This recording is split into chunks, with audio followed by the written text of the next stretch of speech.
Welcome to class 4. Today I will teach the Hindi second. Yesterday I have taught the वर्ण and वर्णों के प्रकार. Today I will teach the स्वर, व्यंजन and वर्णमाला. All students look in book. First of all, यह भी जाने अंग्रेजी भाषा के प्रभाव के कारण अ को भी स्वर में लिया गया है, जैसे ball, box, office, doctor, hall, cotton आदि. अब बच्चों आपका आता है स्वर की मात्राएं. भाषा को शुद्ध लिखने के लिए हमें मात्राओं का सही ज्ञान और प्रयोग करना आना चाहिए. प्रत्येक स्वर की अपनी मात्रा होती है. इन मात्राओं के लिए कुछ विशेष चिन्ह हैं. व्यंजन के साथ लगने वाले स्वर के विशेष चिन्ह मात्रा कहलाते हैं.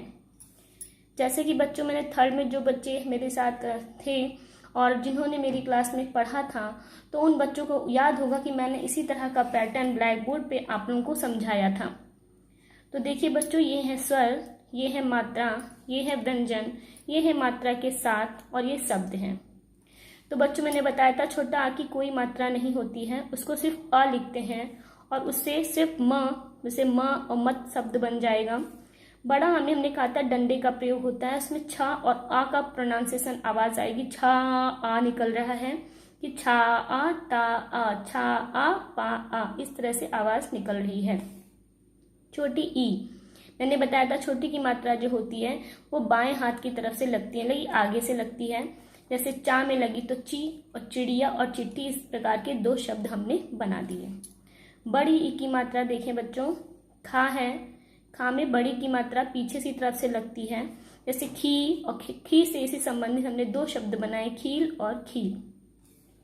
छोटा ऊ है बच्चों, छोटा ऊ देखिए पा में छोटा ऊ की मात्रा अंदर की तरफ से लगती है, पु और पुराना और पुत्र. बड़ा ऊ की मात्रा बाहर की तरफ से लगती है बच्चों, जैसे बाहर को पूछ निकालते पू, तो कूद और कूप. री में मैंने बताया था कि नीचे से शी की तरह मात्रा लगती है, जिससे शब्द क्र होता है, कृपा, कृषक, ग्रह, वृक्ष, इस तरह से शब्द बनते हैं. एक पाई लगती है, मैंने कहा था बच्चों. सा के ऊपर देखिए एक पाई लगी, इसी से शब्द बन गया सेवक और सेना. ए में दो पाई लगती हैं, जैसे माँ में दो पाई लगी हुई है, मैना और मैदान. ओ में एक डंडा एक पाई होती है, जैसे आप बा में लगाओगे तो बो, बोलना और बोतल शब्द बन गया.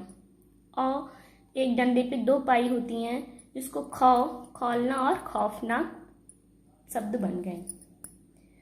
आ स्वर की कोई मात्रा नहीं होती, जैसा बच्चों मैंने अभी आपको ऊपर बताया कि अ स्वर की कोई मात्रा नहीं होती है.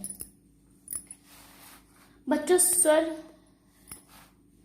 जब शब्दों के प्रारंभ में आते हैं तब इन स्वरों का प्रयोग मूल रूप में भी किया जाता है. जैसे स्वर और ये मूल रूप हो गए, जैसे आ तो अमरूद अखरोट हो गया, आ तो आम आइसक्रीम हो गया, ई तो इमली इमारत हो गया, ईक ईद हो गया, ऊ उल्लू उपहार हो गया, ऊ तो ऊपर ऊन, जैसे री है तो री ऋषि और ऋषभ हो गया, ए तो एड़ी एक हो गया, ए है तो ऐनक ऐसा हो गया, औ है तो औखली ओस हो गया, औ है तो औरत औषधि हो गया. बच्चों अब देखिए आता है आपका व्यंजन. व्यंजन स्वतंत्र होते हैं, इन्हें बोलने के लिए स्वरों की सहायता लेनी पड़ती है. सभी व्यंजनों में आ स्वर मिला हुआ होता है. हिंदी में 33 व्यंजन होते हैं बच्चों, ये अंडरलाइन कर लीजिएगा. और स्वर के बिना व्यंजन हलंत लगाकर लिखे जाते हैं, ये भी ध्यान रखिएगा. का में देखिए हलंत लगा है, प्लस आ बराबर का इत्यादि, जैसे क ख ग घ अंगा, सब में देखिए हलंत लगा हुआ है.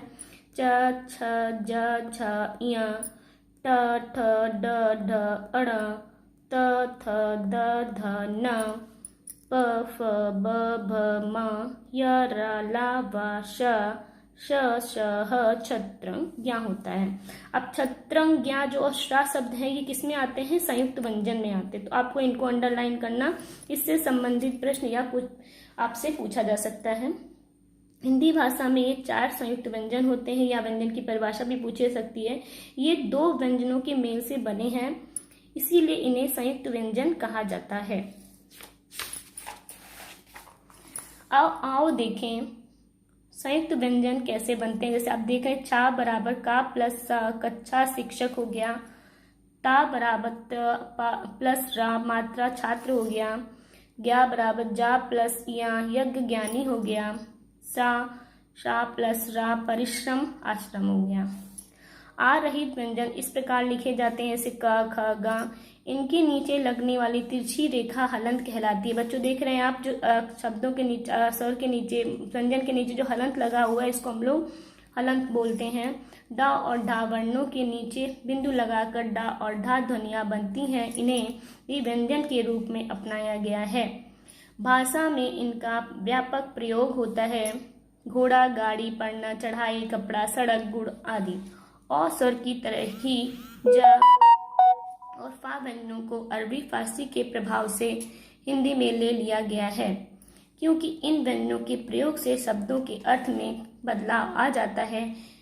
अब आते हैं हम लोग वर्णमाला पे बच्चों। जब वर्ण, स्वर और व्यंजन एक निश्चित क्रम में एक साथ लिखे जाते हैं तो वह वर्णमाला बन जाती है। जैसे आप देखते हो छोटा बड़ा फिर काका काका लिखते हो, तो इस तरह से प्रत्येक भाषा की अपनी एक वर्णमाला होती है। जैसे अंग्रेजी भाषा में आप 26 वर्ण पढ़ते हो, ABCD पढ़ते हो, जेड तक की वर्णमाला होती है, इसे अल्फाबेट्स कहा जाता है। हिंदी भाषा में 44 वर्ण है, 11 स्वर और 33 व्यंजन। बच्चों ये लाइन अंडरलाइन करना, पूछा जा सकता है कि स्वर कितने होते हैं और व्यंजन कितने होते हैं। भाषा में वर्णों के एक निश्चित क्रम में बंधे समूह को वर्णमाला कहते हैं। फिर बच्चों आर के भी विभिन्न प्रयोग होते हैं। जैसे बच्चों पिछली कक्षा में आपने रा में ऊ की मात्रा और ऊ की मात्रा के विषय में पढ़ा था। रा में अपने कुछ अन्य रूप भी हैं, जैसे कार्य, सूर, ड्रम, ट्रक, क्रम, भ्रम, रथ, रात आदि। बच्चों से ये रेफ की मात्रा होती हैं, ठीक है, रा में रेफ की मात्रा होती है, तो इनको इस तरह से बनाकर लिखा जाता है। इन सभी शब्दों में रा का वर्ण प्रयोग हुआ है, लेकिन सभी का रूप अलग अलग है। ये कहाँ और कब लगाए जाते हैं इस विषय में हम आगे पढ़ेंगे। और रा वर्ण से बनने वाले कुछ और शब्द देखने से रा से रस, राम, लकीर, देखो रेफ की मात्रा, खर्च, वर्षा, सरब, ड्रामा, ट्रेन, राष्ट्र, प्रथम, ग्राहक, समुद्र। इसको भी दोहरा लेते हैं बच्चों। वर्ण भाषा, जब से कहा था कि अगर कोई पूछता है कि भाषा की सबसे छोटी इकाई क्या है तो आप बताएंगे वर्ण होती है। अब वर्णमाला किसे कहते हैं, देखिए वर्णमाला किसे कहते हैं, वर्णों के निश्चित क्रमबद्ध समूह को वर्णमाला कहते हैं। वर्ण कितने प्रकार के होते हैं, स्वर और व्यंजन। स्वर स्वतंत्र होते हैं लेकिन व्यंजन स्वतंत्र नहीं होते हैं। स्वरों का प्रयोग उनके मूल रूप में भी होता है। व्यंजन के साथ लगने वाले स्वर के विशेष चिन्ह मात्रा कहलाते हैं। संयुक्त व्यंजन 4 हैं। बच्चों आज आपका पार्ट 2 भी मैंने पूरा कर दिया है। इसको आप पुनः एक बार फिर से पढ़ लें। कोई भी परेशानी हो तो आप लोग फ़ोन के माध्यम से हमसे संपर्क कर सकते हैं। बाकी आपका मैं एक PDF बना के भेजूंगी, उस सब का काम फेयर कॉपी पे करके आपको रखना है और याद करके बिना देखे लिख कर मुझे भेजना है। धन्यवाद।